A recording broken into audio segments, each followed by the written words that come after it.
What's going on, guys? Welcome back to the channel. You know who it is by now, Jimothy. So ladies and gents, I thought I'd bring to you my Amazement deck. Now I'm gonna say this from the start, I have not tested this deck to its fullest potential, mainly because I've been playing Earth Machines a lot, so there may be a few card choices that you may disagree with, but that is fine. So definitely get at me in the comment section below with your suggestions on some of the card choices that I've made in this video. But without wasting any more time, let's get straight into it. So starting us off with the Amazements, we're running 3 Arlecchino, which is probably a staple in all Amazements builds. If a trap card's activated, you can special summon it. Also, when a monster is special summoned to your opponent's side of the field, you can equip it with an Amazement trap from your deck, which is super useful. Most of the deck are traps anyway, so we definitely want to be able to get him on the board. You can also banish Amazement traps from your graveyard to pop cards on the field, which is crazy. So you can literally just wipe a whole board, kind of like Access Code Talker, as long as you've got the fuel in the graveyard to use it. So triple Arlecchino. We're also running double Amazement Attendant Comica. I'm potentially looking to probably put her to 3 and drop Delia to 1 actually. So she basically just gets you an Amazement trap on normal summon. You get to set 1 your this turn, which is super useful. It's a shame that it's only on summon and not just basically when she's on field, which makes it a little bit different, because it means you can only effectively use her effect once before she becomes a little bit null and void. But anyway, 1400 attack, 1800 defense. She puts in a little bit of damage, so it helps. Also running 2 Delia. She basically special summons herself if you reveal an Amazement trap in hand. You can also send 1 to the graveyard to set 1 from your deck. Again, I haven't really found it as useful as obviously Arlecchino, but not even as useful as Comica basically, because you basically go in equal on card advantage. You're not really gaining anything by summoning her. With the other 2, you do gain some major advantage. So I'm probably going to drop Delia down to 1 and Comica up to 2. We're also running 1 Amazement Ambassador Bufo. You probably do not need to run Bufo. I wanted to run him. He looks cute.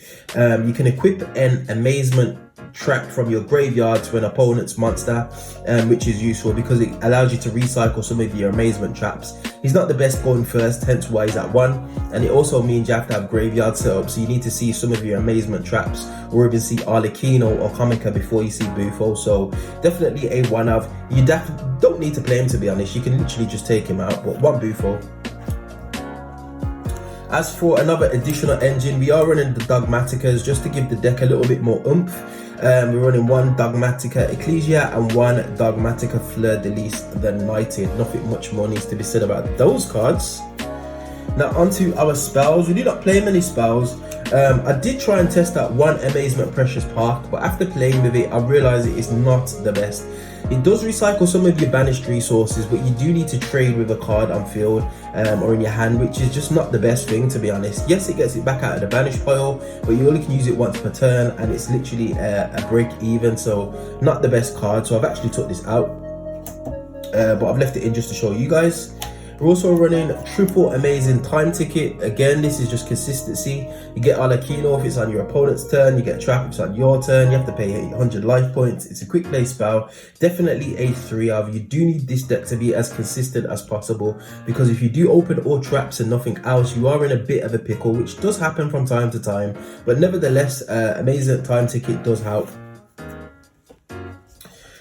Also, we are playing, well, I would play more if I could find my other one, triple Pot of Extravagance. This should be your 3rd Pot of Extravagance, to be honest. You do need 3. You don't need to really worry about your extra deck. Very rarely do you ever go into it, but triple Pot of Extravagance just to be able to see some of your Amazement monsters, most notably Arlecchino. And then finally for the spells, we are running 1 Dimensional Fishad. Most of the time when you summon your Amazement monsters to the field, they tend to stick on board. It's your opponent's monsters that are going to the graveyard, mainly because of the traps that are backing up your monsters. So having D-Fisher on the board is not so much of a problem. You have got 3 Arlecchinos in decks, which is your biggest beat stick. So if you lose 1 to D-Fisher, it's not so much of a problem. But it just becomes a target for your opponent. They're going to want to really get rid of D-Fisher before they continue with their play. So 1 Dimensional Fisher. Next, onto the Amazement traps. Again, the ratios are a little bit questionable. So we're running 1 Amazement Amaze Attraction Horror House. Now what I'm finding out when I'm playing this deck is I was burning through loads of the resources, mainly because I was equipping the Amazement traps to my opponent's monsters, but you can also equip them to your monsters to get effects. So Amazement Trap Horror House is basically a Book of Moon if it's equipped to your opponent's monster, or a targeted negate if it's equipped to your monster. But if it's equipped to your monster, it doesn't obviously go to the graveyard if you Book of Moon their opponent's monster, basically. So it kind of sticks on field, which is something that I really need to be able to balance with this game, with this deck, because it is about resource management, and you do burn through a load of resources if you're not wary about what you're doing. So triple Horror House, you could potentially drop this to 2, but you do want to see at least 2 in your deck just because of the nature of the deck. Next, we are playing Amazement Attraction Cyclo Poster. Pops a Stellar Trap, also allows you to add a card from deck to hand. Very useful card. You kind of need this one, to be honest. Next, for the newest edition, which is Amazement Attraction Viking Vortex. This is kind of like your compulsory evacuation device, and what really interests me about this is actually it's a plunder patrol ship, which is just, you know how I feel about plunder patrols. But yeah, it's a nice little compulse.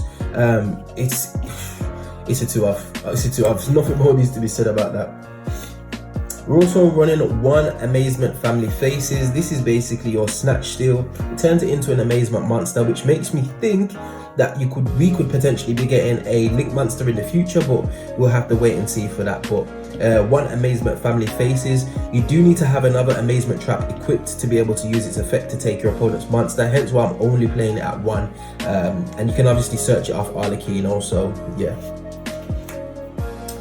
For some of the other traps that we are running, we're obviously running the Solemn Brigade. We've got 2 Solemn Judgments and 2 Strikes. These are just power plays in today's day and age of Yu-Gi-Oh! We are also running triple There Can Only Be One. If you did not notice, a lot of the monsters that we have are different types and attributes. I believe it's only Comica and Delia that are both machine type monsters, but you can obviously play around that if you've got There Can Only Be One on the field. This just simplifies the game state, restricts your opponent from playing, and allows you to play, basically. So triple There Can Be Only One. Now I'm going to apologize in advance for the proxy. I have got an OCG card as a proxy at the moment. I'm just waiting on my 3rd Mago Infinite Impermanence. But we've got triple Infinite Impermanence. Again, this is kind of like the Altergeist combo with Multi-Faker. You activate Infinite Impermanence, summon out Arlequino, and you can start playing on your opponent's turn and on your opponent's first turn, basically. So triple Infinite Impermanence. We are also running double Dogmatic Punishment. We all know what this does. Allows us to see Ecclesia quickly. You can actually set the other one off Ecclesia. We've got loads of targets for this in the extra deck. So double Dogmatic Punishment. And for the spicy one-offs, because I don't have more of them, 1 Ice Dragon's Prison, 1 Imperial Order, and 1 Macro Cosmos. We do not want our opponents to be playing any kind of Yu-Gi-Oh! We want to restrict them as much as possible and just simplify the game state. That is the aim of this deck, because your resources go fast, like super fast. Next, onto the extra deck, we're running 1 Nightmare Unicorn, 1 Nightmare Phoenix, 1 Nightmare Unicorn, and 1 Line of the Light Charmer. Veiler's quite prominent, so you can actually take this Veiler and link up into a Nightmare Unicorn, which is useful. Next, we got just some random targets. Again, your extra deck can be anything you want, ladies and gents. It's literally a toolbox. You do need a few things for your Dogmatica plays, but for the most part, you do not need much else. So I'm actually running for a bit of the spice. I'm running triple The Last Warrior from Another Planet. Now, the reason why I put these guys in is because in the side, I've actually got Waking the Dragon, which is something that gets hit very frequently in this deck, especially with how people siding in back rows, Twin Twisters, Harpy's Feather Duster, Cosmic Cyclone are all in the format. So being able to summon him and prevent your opponent from summoning is just fantastic. So Last Warrior of Another Planet. So for some more targets, we've got 1 Naturia Exterior, which is just super crazy useful. We've got 1 Red Nova Dragon, just for the 3500 attack, basically. Send this to the graveyard, pop an opponent's monster, just in case they get some of those huge boss monsters from the extra deck on field. We're also running double side frame, or sorry, not double, this is actually a proxy. One side frame Lord Omega. I think the other card, in fact, wait, there it is. The other card was that Paleozoic one, the one that protects your back row. I remember putting this in, the second Omega, just to tell me to put the Paleozoic one in, but I'll leave it unfilled for you guys. So basically, the reason why I put that in is because you can send it off Dogmatic or Punishment on one of your opponent's normal summons, basically, depending on what attack that monster has, obviously. But once it's in the graveyard, you can actually banish it to protect some of your back row. And depending on what situation you're in, you might not have Solemn Judgment in the back row, so it's just a nice little option to be able to play the game and keep your resources live, basically. So yeah.